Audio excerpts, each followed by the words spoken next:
네. 오른쪽에 있는 그림 참 어때 보이나요? 행복해 보이나요? 불안해 보이나요? 행복해 보이죠? 네, 왼쪽에 있는 그림은 어떤 그림인지 아시겠죠? 그림인가요? 글씨인가요? 둘 다죠. 네, 그림으로 글씨를 만들어 놓은 것 같아요.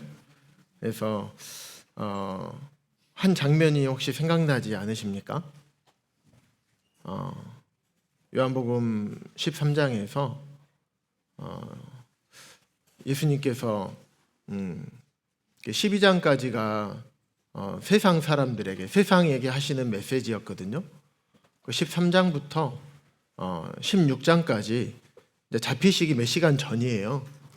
제자들의 발을 씻기시고 16장까지 마지막 제자들의 메시지를 하시는 메시지 중에서 제자들의 발을 씻기셨던, 허리에 수건을 들으시고 팔을 걷어붙이시고 왕이신 그분께서 참 제자들을 발을 씻겨주셨던 참 사랑의 마음으로 씻겨주시지 않으셨을까. 왜냐하면 이제 잡히시러 가실 거잖아요. 몇 시간 뒤면. 예수님은 아시겠죠. 그 시점에서 제자들의 발을 씻겨주셨던 오늘 말씀의 주제이자 주제 말씀입니다. 고린도전서 13장은 사랑장인 것은 다들 아실 겁니다. 그 중에 총 15가지가 나와요. 좀 뒤에 이따 말씀드리도록 하겠습니다. 15가지 중에서 오늘은 2가지. 사랑은 오래 참고, 사랑은 온유하며. 이 부분에 대해서 말씀을 나누고자 합니다. 지난달 마지막 주에 성도님들께서 기도해 주셔서 해남 학동교회 성도 집회를 잘 다녀왔습니다. 해남 학동교회 성도 집회 주제가 어떤 거였냐면 이 말씀이었어요. 무엇보다도 뜨겁게 서로 사랑할지니 사랑은 허다한 죄를 덮느니라. 해남 학동교회 올 한 해 말씀의 주제 말씀이 이 말씀이었습니다. 그래서 사실 이번 성도 집회 말씀을 언제 제가 부탁을 받았냐면 1월 10일 날 전화를 받았어요. 원래는 12월 달에 전화를 받았었거든요. 그래서 1월 1일 신년 그때 수요일 말씀을 좀 해줬으면 좋겠다. 이렇게 부탁을 하셨었는데 제가 아킬레스건 끊어져 가지고 언제 퇴원할지 모르는 상황에서 도저히 갈 수가 없었습니다. 죄송하다 말씀을 드렸었는데 그 이후로 한 달 뒤에 1월 11일 날 전화가 와서 이 주제에 대한 부탁을 받았습니다. 사실 올 초는 제 개인적으로 저에게 있어서 굉장히 많이 바쁘고 또 유난히도 많은 일들이 있었던 것 같아요. 하지만 성도님들께서 기도해 주셔서 참 바쁜 교회 내 외부 어떤 집회 일정들을 잘 감당할 수 있었던 것 같습니다. 다시 한번 이 자리를 빌어서 함께 기도로 동역해 주신 성도님들께 감사하다는 말씀을 드립니다. 이 주제의 말씀을 준비하면서 지금까지 말씀을 준비했던 그 어떤 말씀보다 가장 힘들었던 것 같아요. 많은 날들 동안 기도하고 고심하고 또 밤잠을 이루지 못하고 주님 말씀을 어떻게 준비해야 됩니까? 라고 씨름하고 몸부림을 쳤습니다. 그럼에도 불구하고 무슨 내용인지도 다 알고 있고 성도님들도 모르시는 내용이 아니잖아요. 사랑이라는 주제에 대해서 모르지 않는데 말씀이 준비가 안 되고 참 마음이 많이 어려웠었습니다. 왜 이런 일들이 있을까? 정말 막 머리를 막 쥐어뜯기도 하고 주님 어떻게 해야 됩니까? 말씀을 주셔야지 준비를 할 수 있지 않겠습니까? 라고 주님께 참 많이 매달렸던 것 같아요. 참 그런데 왜 말씀이 준비가 안 되었는지를 주님께서 알게 하셨습니다. 그게 무엇이었냐면 제 마음 가운데 사랑이 부족했던 것입니다. 말씀을 준비하는 자가 그 주제를 부탁을 받았는데 그 주제에 젖지 못하고 합당하지 못한 그런 가운데 있었던 것을 주님께서 알게 하셨습니다. 전임 사역을 시작하고 이원재 형제님께서 한 6개월 뒤에 월곡교회로 나가시면서 장로회에서는 이런저런 논의가 많이 되었습니다. 왜냐하면 그 전에 함께 주님을 섬기셨고 또 리더십을 발휘하시고 함께 하셨던 형제님께서 나가시게 되니까 이제 앞으로 어떻게 교회를 인도하고 해나가야 될지 참 많은 기도가 되었었습니다. 그리고 저희들이 알게 된 시점이 어떤 충분한 시간을 가지고 알게 된 게 아니라 저희도 급작스럽게 알게 된 상황이었고 빠르게 진행이 되다 보니까 참 많은 이 부분에 대해서 논의가 많이 되었었습니다. 그래서 여러 가지를 고려해서 교회 여러 되어져가는 지금까지 되어져 가고 있는 일들을 함께 섬기시는 장로 형제님들과 함께 하고 있었습니다. 어찌됐든 간에 그런 일들이 제 개인적으로는 저에게는 많은 책임감과 좀 부담감이 있었던 것 같습니다. 사실 작년에 한 형제님께서 4번에 걸쳐서 인도자의 자격에 대해서 또 지도력에 대해서 말씀을 전한 말씀이 생각이 났습니다. 인도자가 책임감이 없다. 책임감이 없는 인도자는 참 안 된다. 책임감이 굉장히 중요하다. 그 말씀을 많이 들었었어요. 생각이 많이 났고 항상 제 마음 가운데 그런 부분들이 크게 자리 잡고 있었습니다.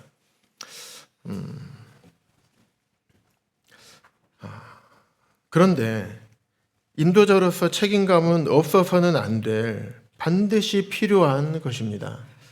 하지만 이 책임감이 사랑보다 앞서게 되면 안 되는 것이었습니다. 그것을 제가 망각하고 있었지 않았을까 그런 생각이 많이 들었습니다. 왜냐하면 인도자를 할지라도 인도자들은 인도자이기 이전에 따르는 자입니다.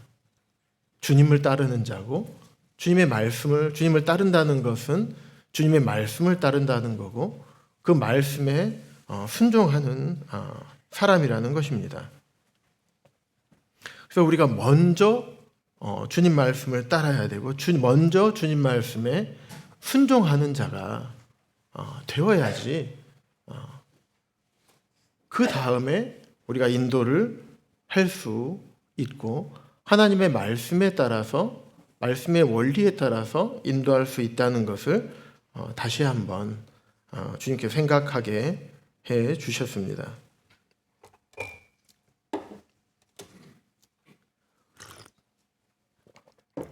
물론 이런 부분들을 깨달았다 그래서 완벽하게 그렇게 되기는 쉽지 않을 것입니다. 하지만 주님께서 이 부분을 제 마음의 신비에 새겨 주셔서 잊지 않으려고 항상 생각을 하고 있습니다. 그래서 제 자신의 모습을 보게 하신 다음에야 비로소 말씀이 준비가 되었고 말씀이 깨달아지기 시작했습니다. 그래서 제가 저희 아내에게 이런 얘기를 했습니다. 해남 학동교회 성도 집회 말씀인데 그것이 아니라 저에게 하시는 성도 집회 기간이 아니었나. 그래서 주님께 너무 감사드린다는 말씀을 아내한테 얘기를 해주었습니다. 그러는 것 같아요. 우리가 하나님의 말씀을 많이 알잖아요. 근데 안다고 하는 것이 머리로 아는 게 아닌 것 같아요. 가슴으로 아는 것 같아요.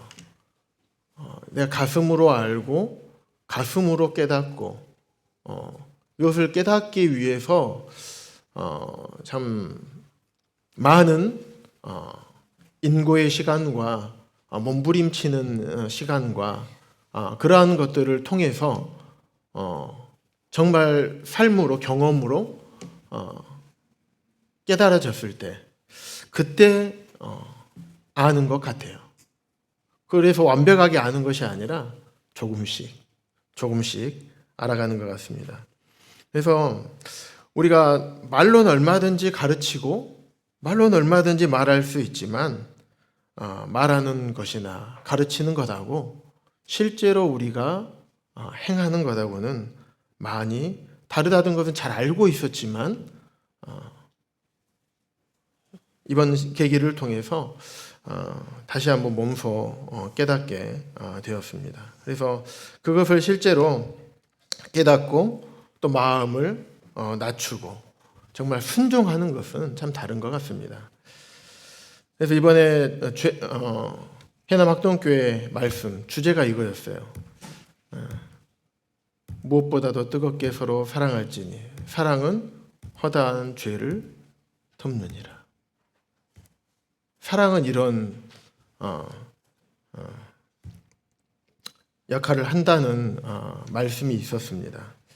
그래서 덮는다는 원어의 의미를 살펴보니까 땅에 파묻는 거예요. 땅에 파묻고 이거를 드러내는 게 아니라 땅에 파묻어서 완전히 드러나지 않게 숨기는 겁니다. 그 사랑이 정말 그럴까요? 항상 우리가 양면을 볼 필요가 있습니다. 한쪽 면만 보게 되면 무질서하게 되고 방종으로 가게 됩니다. 하지만 하나님께서는 또 다른 말씀을 또 주셨어요. 13장 6절에서 보면 사랑은 불의를 기뻐하지 아니하며, 사랑은 허다한 죄를 덮지만 하나님께서는 불의를 기뻐하지도 않으시는 겁니다. 그래서 모든 죄를 덮는다고 말씀하지는 않으셨어요. 근데 무슨 말씀인지 아시겠죠? 뜨겁게 서로 사랑할지 사랑은 허다한 죄를 덮느니라. 성도들의 죄와 허물들을 우리가 일부러 드러내거나 그러지 않는 것입니다. 하나님께서 드러내기 전까지는 우리가 그것을 일부러 들추고 그러는 것이 아니라 우리는 사랑으로 덮어주고 완전히 파묻어주고 숨겨주고 그런 것들이 필요한 것입니다. 그래서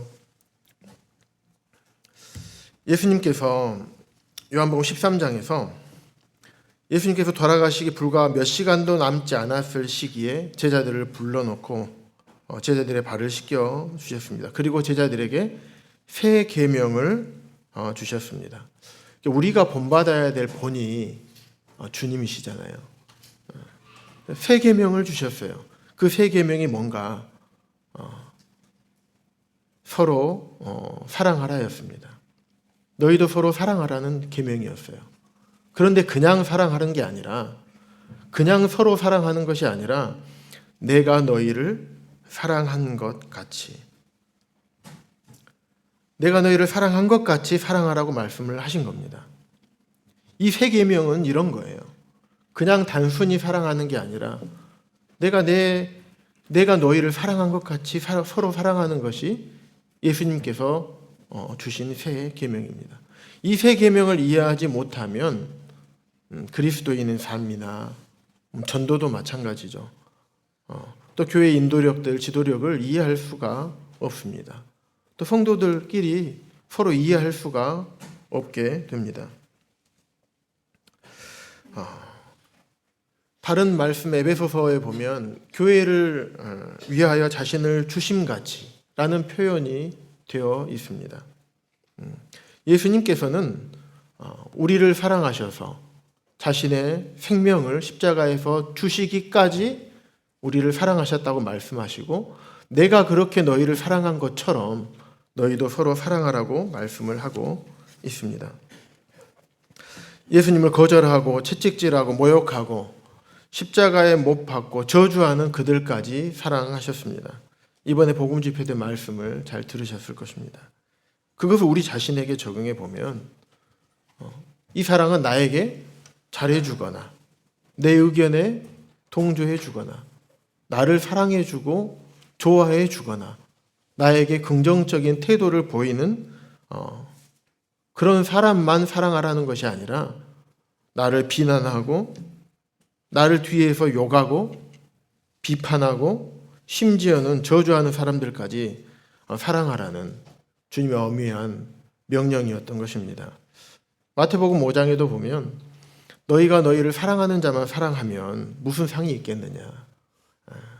세리도 그와 같이 하느니라 라고 말씀하시면서 원수를 사랑하라고 우리에게 말씀을 하신 것입니다. 요한 사도는 이렇게 또 표현을 합니다. 그가 우리를 위하여 목숨을 버리셨으니 우리가 이로써 사랑을 알고 우리도 형제들을 위하여 목숨을 버리는 것이 마땅하다. 사랑하는 성도님들 어떤가요? 쉽습니까?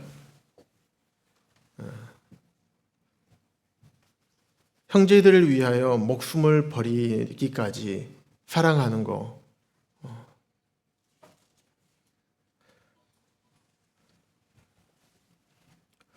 쉽지 않은 것이 우리의 현실입니다. 나에게 잘해주고 긍정적이고 나를 사랑해주는 분에게는 한없이 우리가 너그럽습니다. 그런데 그 이면에 그렇지 않은 사람들에게는 우리는 참으로 매정할 때가 많습니다.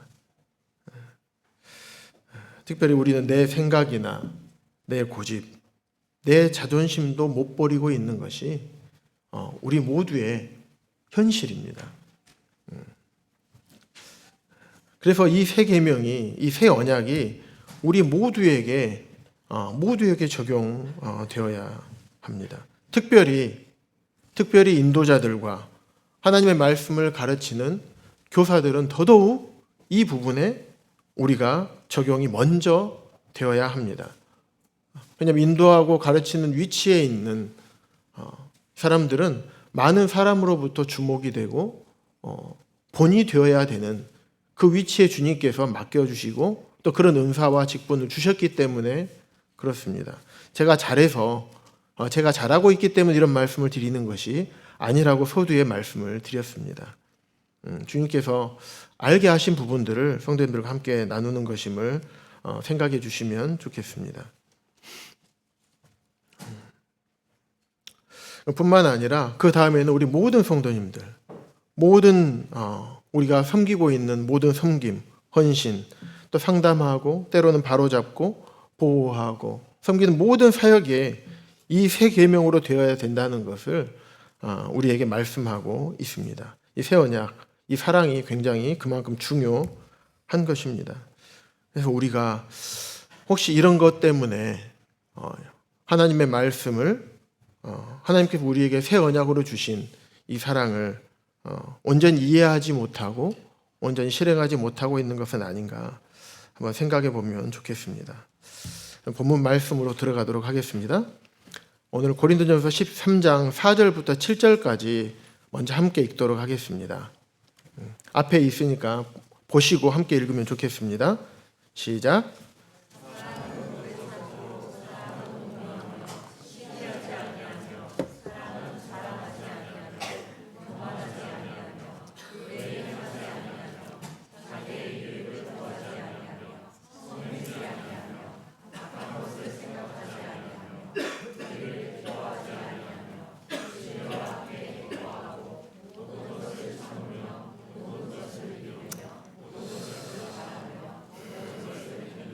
네, 감사합니다. 고린도 전서를 통해서 하나님께서 우리에게 이 사랑에 대해서, 새 언약에 대해서 말씀을 하고 계십니다. 고린도 교회는 사도 바울이 2차 전도 여행을 통해서 복음을 전했고, 사도 바울이 그동안 전도 여행을 하면서 항상 복음을 전하고 그리고 지나갔어요. 형제들이 잘 있는지 한번 돌아볼 정도에만 했었지, 고린도 교회처럼 복음을 전할 뿐만 아니라 거기 1년 6개월 머무르면서 교회를 세우고 성도들을 양육하고 목회를 하고 목양을 했던 이런 교회는 고린도 교회가 최초입니다. 뿐만 아니라 사도행전 18장에 보면 브리스길라와 아굴라 부부를 통해서 아볼로를 상담해주고 거기에서 아볼로를 고린도 교회 성도로 영접을 하게 됩니다. 그래서 함께 아볼로가 나중에 고린도 교회 사역을 뒤이어서 맡아서 하게 되는 역할을 하게 됩니다. 뿐만 아니라 베드로도 고린도 지역에 와서 복음을 전했습니다. 그래서 고린도라는 곳은 참 사도 바울이 있었고 아볼로라는 훌륭한 성경 교사가 있었고 그리고 베드로라는 예수님의 수제자가 함께 있었던 그런 곳이었어요. 이름만 들어도 쟁쟁한 분들이 있었던 곳입니다. 뿐만 아니라 고린도전서 12장에 기록된 수많은 은사들이 많이 있었습니다. 고린도 지역에는 은사자들이 좀 많이 있었어요. 뿐만 아니라 고린도 지역이라는 곳은 굉장히 이쪽 로마 쪽과 아시아 쪽 중간에 고린도가 있습니다. 굉장히 무역이 활발하던 곳이고 그러다 보니까 굉장히 많은 돈이 물질이 유통되는 곳, 상업이 발달하고 그리고 물질도 풍부했던 곳이 고린도 지역에 있습니다. 고린도 교회는 부족한 것이 하나도 없는 그런 교회였어요. 그러면 고린도 교회의 문제가 무엇이었을까요? 그것은 가진 것이 너무 많아서 가진 것이 장애가 되었던 교회가 바로 고린도 교회였습니다. 많이 가졌지만 하나가 부족했어요. 13장에 왜 이 13장을 기록을 했을까? 고린도 교회는 사랑이 부족하고 사랑이 없었던 그런 교회였습니다. 13장에 보면 한 15가지, 사랑에 대해 15가지가 기록이 되어 있습니다. 그래서 처음에는 오래 참고 온유하며 그 다음에 무엇을 하지 않아야 된다는 것이 쭉 기록되어 있고 그 다음에 다시 어떻게 해야 된다는 것이 기록되어 있습니다. 오래 참는다. 먼저 오래 참고를 먼저 살펴보도록 하겠습니다.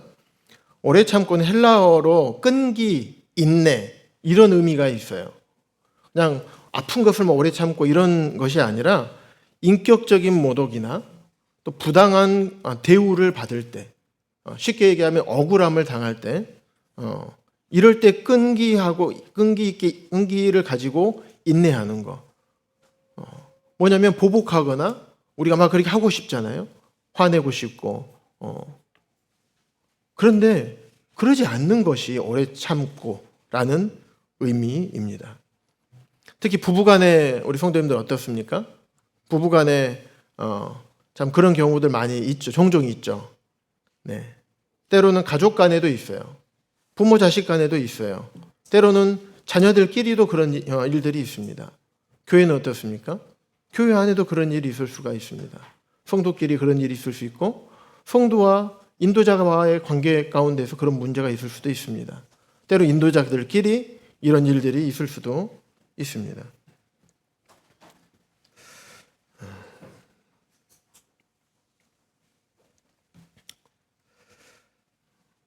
그래서 사람이 모이고 함께 있는 곳은 이런 갈등이 있을 수밖에 없는 것 같아요. 왜 그러냐면 서로 간에 같은 일이나 같은 어떤 내용에 대해서도 생각과 견해 차이, 분별 차이가 많이 있기 때문에 그렇습니다. 실제로 호남 지역 장로 모임을 가게 되면 굉장히 형제님들이 다 훌륭하시고 성경도 박식하시고 사역을 또 수십 년간 해오신 형제님들이 만나면 함께 토론하고 어떤 주제에 대해서 이야기하면 굉장히 부드럽게 잘 이야기될 것 같죠? 그렇습니까? 그럴까요? 아니면 안 가보셔서 모릅니까? 네, 말씀 안 드릴게요.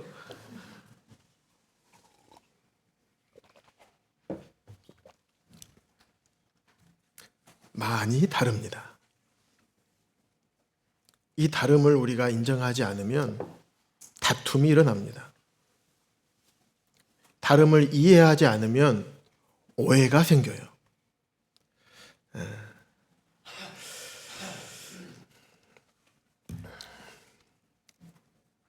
그래서 바울도 디모데 후서에 보면 이런 대우를 당하게 될 때 오래 참으라고 말씀하고 있습니다.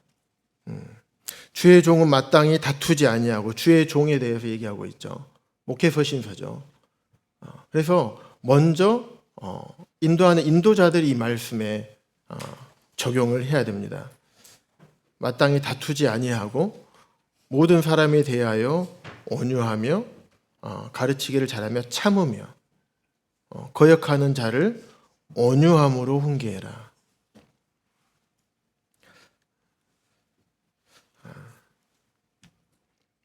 인내는 연약함과 실패를 다루는 일에도 필요합니다.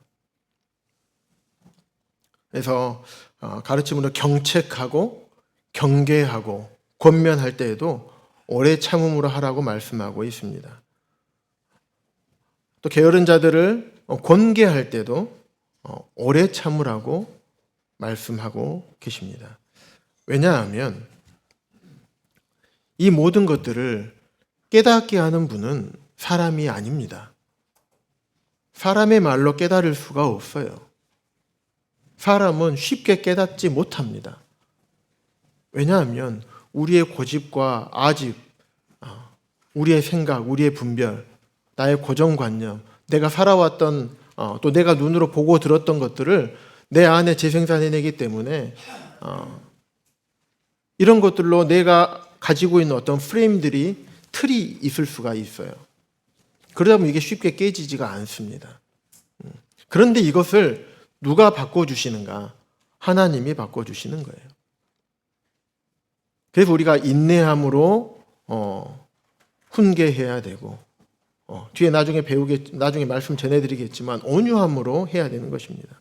오래 참음으로.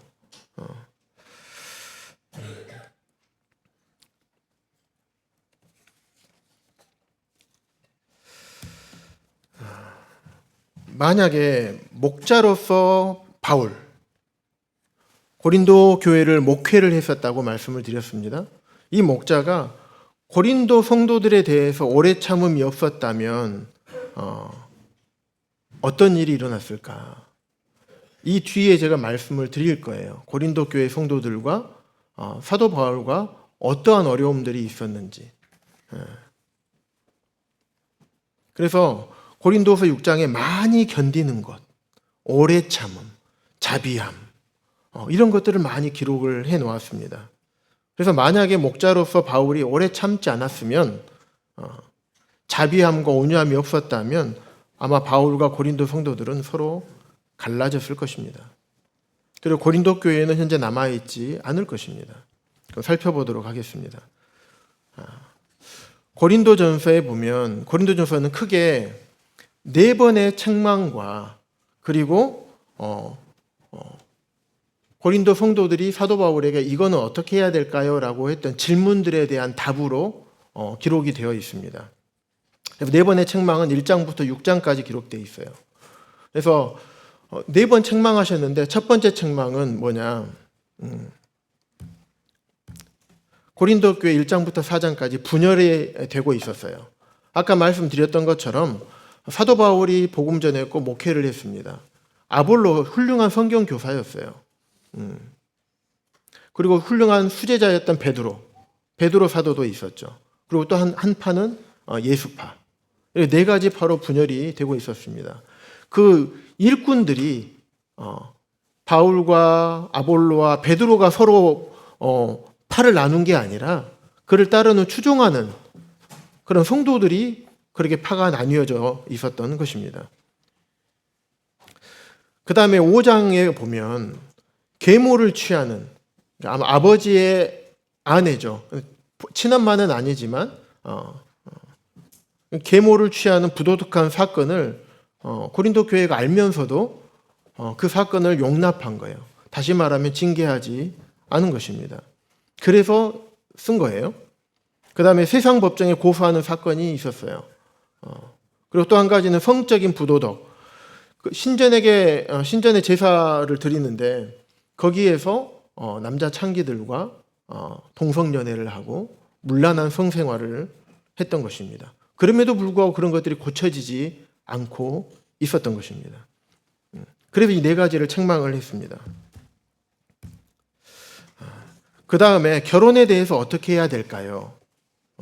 7장 1절에 보면 결혼에 대하여, 그 다음 9장에는 우상의 제물에 대하여 이렇게 사도 바울이 쓰는 거예요. 그래서 결혼관에 혼란이 있었습니다. 그래서 결혼과 이혼과 재혼과 독신에 대해서 어떻게 하는 것이 좋다라고 쭉 기록을 하셨어요. 그럼 그리스도인의 자유에 대한 가르침을 남용을 했습니다. 막 우상에 바쳐진 제물들 신전에 제사 드리고 있는데 거기 가서 같이 막 먹어버리고 그런 일들이 있었습니다. 또 한 가지는 바울에 대한 굉장한 오해가 있었습니다. 9장에 보면 바울이 자기의 사도권에 대해서 이야기를 합니다. 그러면서 내가 왜 자비량을 하는 줄 아느냐 라고 얘기하면서 사도권에 대해서 변호를 하는 내용들이 나옵니다. 왜냐하면 고린도 성도들이 사도 바울에 대한 굉장한 오해가 있었기 때문입니다. 그 다음에 교회가 질서가 세워지지 않았었습니다. 주의 만찬을 우롱했어요. 그래서 질서가 세워지지 않았기 때문에 너울에 대해서 잘 가르쳤던 것입니다.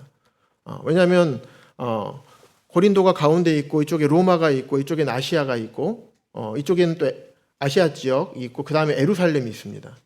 그럼 예루살렘에서 이쪽에 오는 성도들이 있고 아시아 지역에서 오는 성도들도 있고 로마에서 오는 성도들이 있어요. 그러다 보면 예루살렘에 있는 유대인들은 머리에 뭘 씁니까? 케파라고 해서 써요. 근데 고린도 교회는 너울을 또 쓰거든요. 또 다른 데는 너울을 또 안 써요. 다른 데 남자 유대인 아닌 사람들은 머리에 또 아무것도 안 쓰고 있어요. 이런 것들이 혼란이 돼 있기 때문에 사도 바울이 또 질서에 대해서 질서가 잘 세워지지 않았기 때문에 고린도 11장을 기록을 하고 있습니다. 그다음에 주의 만찬 지난번에 말씀을 들으셨죠. 부자와 가난한 자가 식사하고 같이 주의 만찬을 하고 있는데 부자들이 그냥 먼저 와서 막 먹어버리는 거예요. 그러니까 가난한 사람들은 먹지도 못하고 또 포도주를 많이 가져온 사람들 많이 마셔버리고 그래서 술 취하고 이런 부분들이 있어서 그런 잘못을 행하고 있었기 때문에 사도 바울이 또 11장을 통해서 가르쳐 줍니다. 또 은사 우월주의와 은사 열등주의가 나타나서 은사는 우월하고 열등한 것이 없다. 성령께서 각각 그 뜻대로 나눠주시는 것이 은사다. 이 부분을 또 가르쳐 주십니다. 그리고 13장에서 사랑이 없음에 대해서 사랑이 얼마나 중요한지 아느냐. 아무리 은사가 뛰어나다 하더라도 사랑 없이 행하는 은사는 소리나는 꽹과리와 같이 아무런 의미 없는 그런 것이다라는 것을 말씀을 해줍니다. 그러면서 14장에서 방언에 대해서 통역하는 자가 없을 때 방언하지 말아라. 하지만 통역하는 자가 없음에도 불구하고 알아듣지 못하는 방언들을 이제 고린도 교회 내에서 하고 있었던 것입니다. 그 다음에 부활 문제, 육체의 부활이 없다고 고린도 교회 거짓 교사들이 잘못 가르치고 있었던 거예요. 그래서 그것이 아니다. 실제로 육신을 입고 부활을 한다라고 얘기를 해 주었습니다. 그리고 예루살렘 교회 성도들의 어려움이 있어서 연보를 준비하라고 했었던 거예요. 사도 바울이 떠나기 전에. 그런데 연보를 제때 준비하지 않아서 연보에 대해서 해야 된다라고 얘기한 내용이 고린도 전서 16장에 기록되어 있습니다.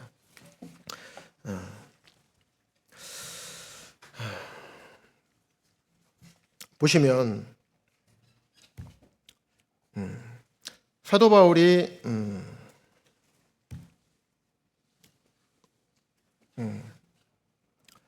고린도 전서가 보면 사도 바울이 고린도 지역의 편지를 몇 번 썼는지 혹시 아십니까? 네, 4번 썼어요. 그래서 고린도전서 5장 9절에 보면 내가 너희에게 쓴 편지에 음행하는 자들을 사귀지 말라 하였거니와 그런데 너희들이 음행하는 자를 사귀고 용납했던 거예요. 그래서 고린도 전서에 기록되어 있어요, 이 말이. 그러면 그 전에 한번 썼다는 것을 우리가 암시할 수 있죠. 그래서 첫 번째 고린도 교회에 쓴 편지를 잃어버린 편지라고 합니다. 남아있지가 않아요. 그리고 그렇게 한번 썼어요. 그럼에도 불구하고 고린도 교회 성도들이 변하지 않았습니다.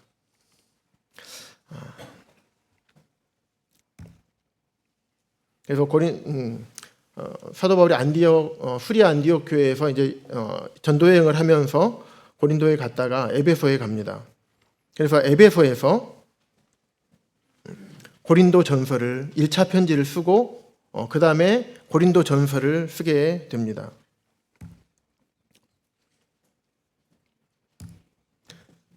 그래서 2차로 고린도 전서를 쓰는 2차로 편지를 쓴 것이 고린도 전서입니다.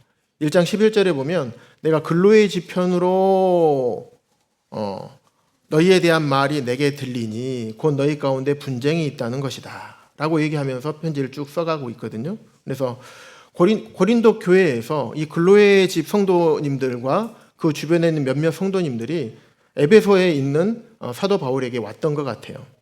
그래서 사도 바울이 고린도에 1년 6개월 있다가 수리아 안디옥 교회로 갔어요. 다시 다 예루살렘 들렸다가 수리아 안디옥 교회에 가서 2차 전도여행을 마치고 이제 3차 전도여행을 와서 에베소에 있었던 거예요. 그리고 고린도를 떠난 지 한 1년 이내 정도 된 시점에서 첫 번째 편지 쓰고 그 다음에 또 두 번째 편지를 쓰게 된 것입니다. 그래서 1년 뒤에 고린도를 떠나서 1년 뒤에 1차 편지, 그리고 또 그 이후에 2년 뒤에 고린도 전서를 쓰게 된 것이었어요. 근데 그럼에도 불구하고 고린도 성도들이 변하지 않아요. 그래서 1차 편지하고 2차 편지인 고린도 전서를 디모데를 통해서 보내줬습니다. 그때 당시 편지를 지금처럼 이 편지 써가지고 딱 이렇게 갖다 주는 게 아니라 그때 당시에는 가서 읽어줬어요. 읽어주고 왜 이런 부분들을 썼는지 설명해주고 또 거기에서 고린도 성도들이 했던 질문에 대한 답도 하고 그리고 그 성도들이 또 궁금한 것들에 대해서 또 가지고 오기도 했었습니다. 그런데 디모데를 통해서 1차 편지, 2차 편지를 보냈었는데 갔다 온 디모데 표정이 좋지 않아요. 사도 바울 형제님, 도저히 안 변해요. 그래서 사도 바울이 어떻게 하느냐? 고린도에 2차로 이제 방문합니다. 처음에 고린도 교회 세울 때 방문했었고 두 번째 방문을 하게 됩니다. 그래서 두 번째 방문해서 사도 바울이 얘기를 해요. 그런데 그럼에도 불구하고 해결이 되지 않습니다. 고린도전서 쓰고 나서 디모데 얘기를 들어보니까 도저히 안 바뀐대. 그래서 아마 기간은 정확하지 않지만 수주에서 수개월 이내에 갔다 왔던 것으로 파악이 됩니다. 그래서 갔다 와서 사도 바울이 얼마나 고심을 했겠습니까? 그래서 다시 3차로 눈물의 편지를 또 쓰게 됩니다. 이것도 전해지지가 않습니다.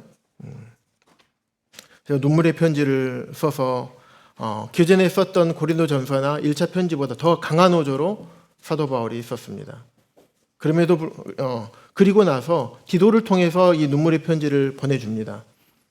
그리고 나서 드로아에서 우리 만나자, 디도야.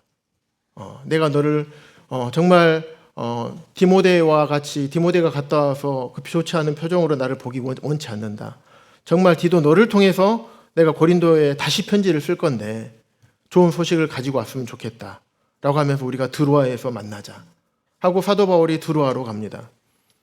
근데 드로아로 갔는데 약속한 시간이 돼도 디도가 오지 않습니다. 그래서 사도 바울의 특징이 뭡니까?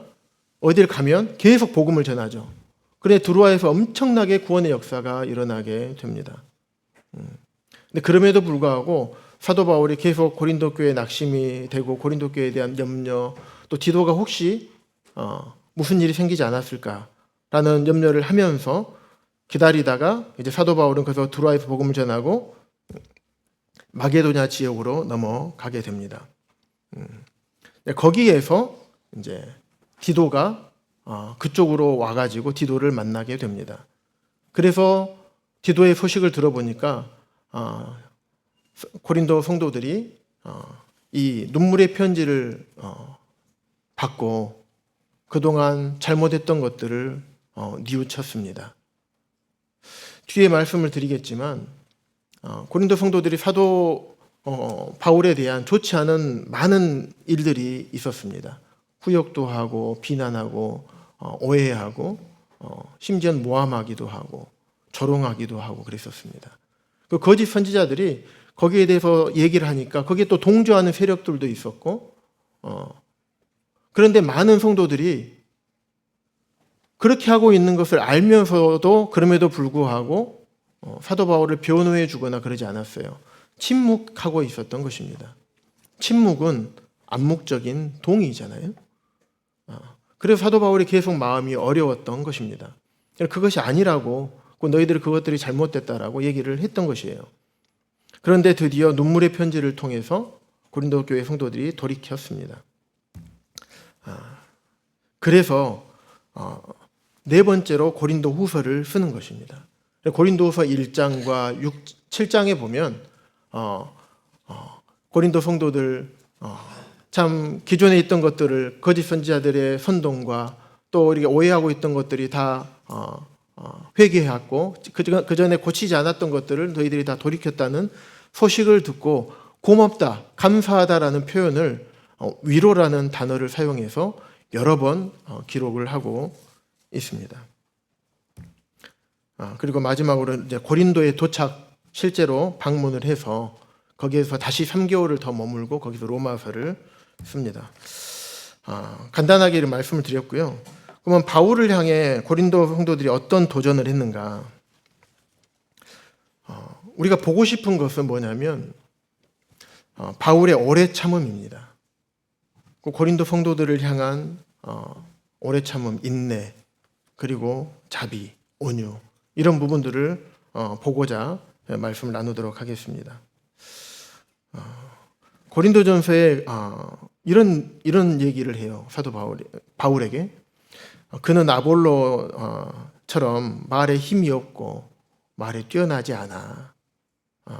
이런 얘기를 하게 됩니다. 그래서 사도 바울이 하나님 나라는 말에 있지 않고 능력에 있는 거야. 이렇게 고린도전서에 편지를 썼던 거예요. 또 그는 자격이 없기 때문에 사례비를 받을 수 없어서 우리한테 사례비 달라고 하지 않고 텐트 메이커, 텐트 만들면서 자비량하는 거야. 이런 오해들이 있었습니다. 뿐만 아니라 예루살렘 교회에 보낸다고 우리에게 돈을 달라고 헌금을 연보를 준비하라고 하는데 에이, 그거 아니야. 자기가 쓰려고 그랬을 거야. 나중에 고린도 후서에 보면 그런 내용도 있어요. 그가 다른 데 저축했을 거야. 쉽게 얘기하면 전문용어로 꼽을 쳤을 거야. 예. 아마도 그랬을 거야. 이런 오해들이 있었던 거예요. 그런데 9장에서 보면 우리가 먹고 마실 권리가 없겠느냐. 또 베드로와 아볼로처럼 결혼해서 아내를 데리고 다닐 권리가 없겠느냐. 내가 일해서 벌어서 먹고 마실 권리도 없겠느냐. 그게 아니다. 사도 바울은 우상에게 바쳐진 제물이나 이런 것들을 먹을 때에도 자유잖아요. 우상에게 바쳐진 제사 음식 먹는 거 잘못된 거라고 얘기합니까? 아니면 괜찮다고 얘기합니까? 괜찮다고 얘기하고 있죠. 그런데 사도 바울은 내가 이것을 먹어서 혹시 실족하게 한다면 내가 먹을 자유가 있지만 그럼에도 불구하고 나는 자유도 포기했다. 자유를 포기한 것뿐만 아니라 내가 영적인 것으로 심었은즉 육적인 것으로 거두기로 너희가 과하다고 하겠느냐. 하지만 나는 복음을 위해서, 복음의 장애가 되지 않기 위해서 그래서 내가 자비량하는 거야 라고 얘기를 하는 것입니다.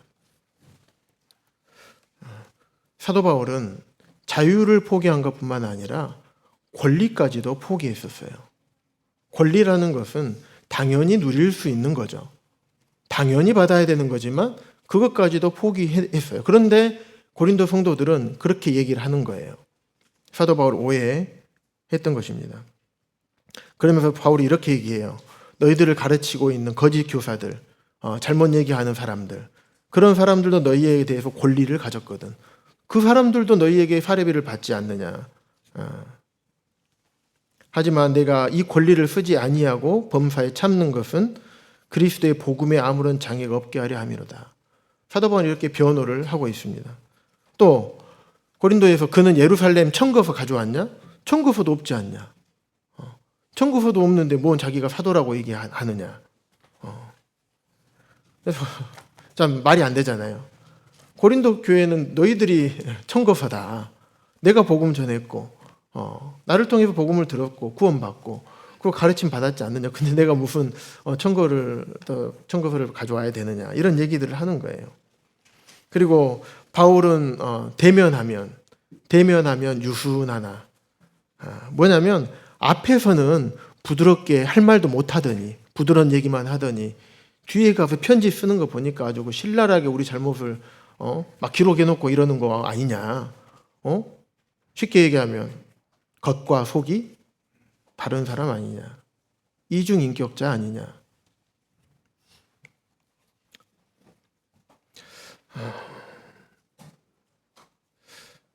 바울은 뭐 육신적인 욕정을 따라서 욕심을 따라서 산다라든지,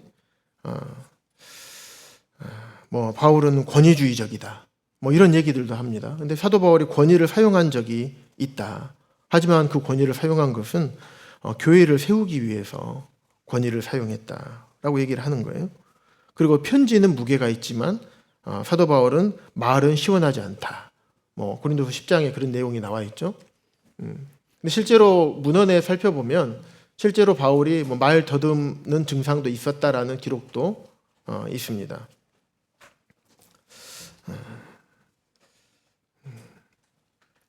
근데 사도 바울이 고린도서 10장에 보면 그런 얘기를 하는 고린도 성도들에게 편지나 말이나 똑같은 거다. 이런 얘기도 사도 바울이 변호를 합니다.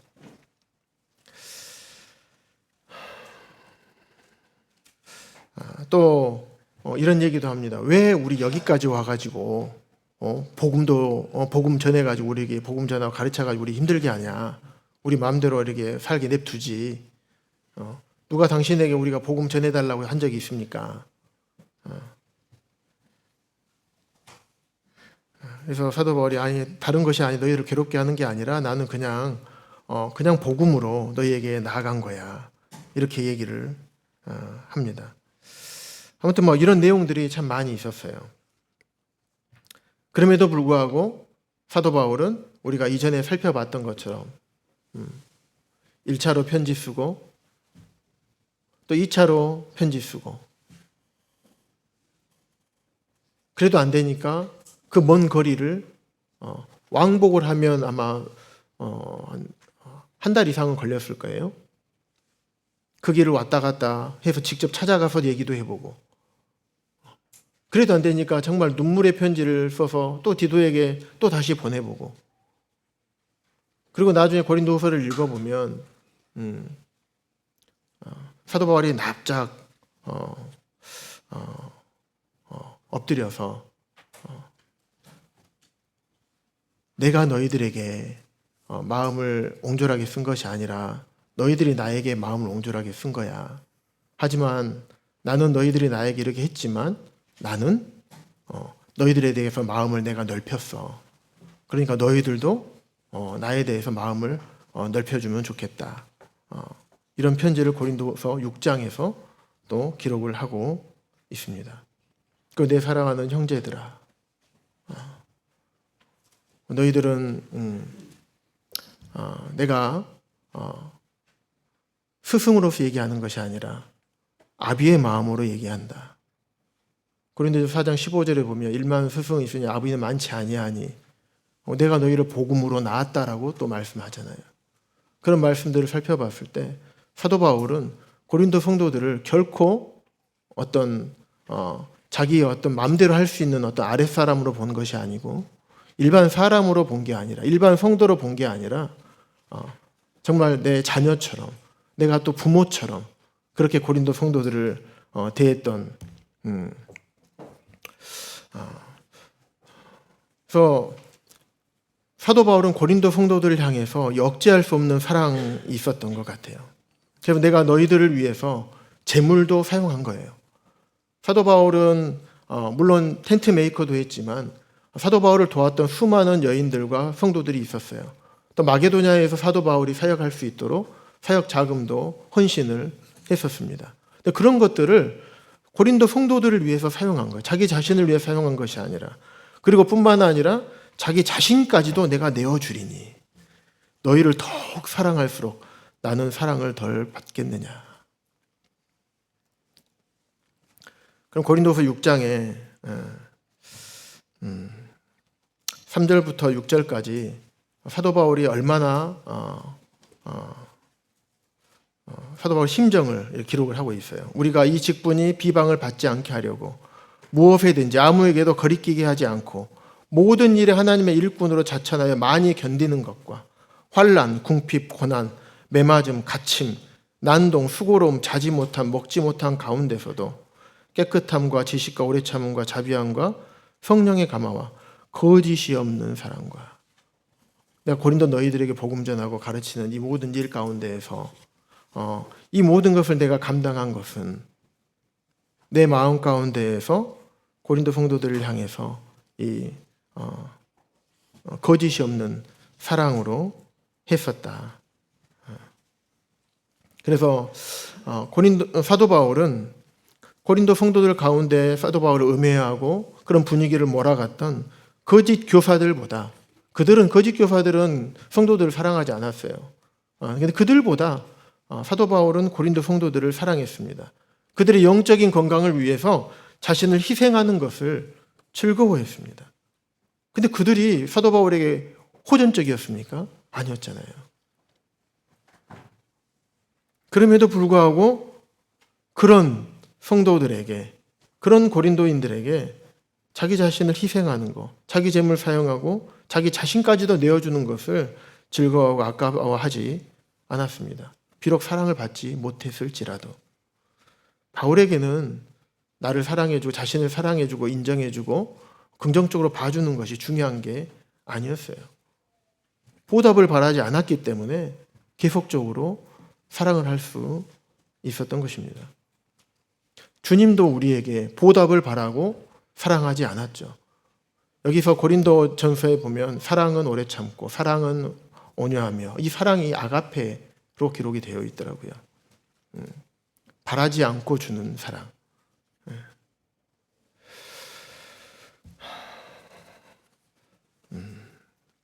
사랑은 오래 참고 살펴봤고요. 그 다음에 온유하며. 온유하다는 말은 원어적으로 친절하다라는 의미가 여기 있습니다. kind, 젠틀하다. 이런 의미가 있습니다. 그래서 사랑에 대해서 오래 참는 것과 친절하는 것. 이거는 동전의 양면과도 같은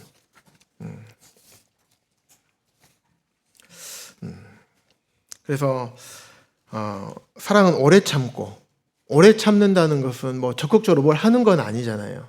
소극적인 어떤 특성이죠. 그런데 온유하는 것은 적극적인 특성입니다. 우리 구원받은 우리 그리스도인들에게 이런 말씀을 또 하신 적이 있죠. 너희는 죄에 대하여는 죽은 자로 여기고 하나님에 대하여는 산 자로 여길지어다.